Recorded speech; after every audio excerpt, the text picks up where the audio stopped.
Okay, so this is the Yamaha R5 350 Kickstarter mechanism.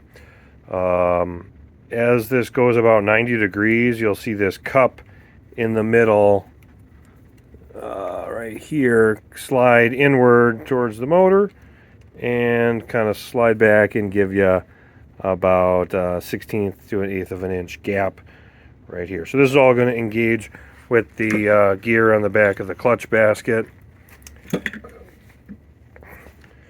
You got spring tension, bringing that back to the spot, and then the things I don't understand are this dog bone style washer.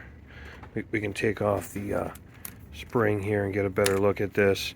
It's kind of held together with a hairpin back here. Let's go and get a shot of that. That's just a little circlip hairpin thing holding in that cup in the back.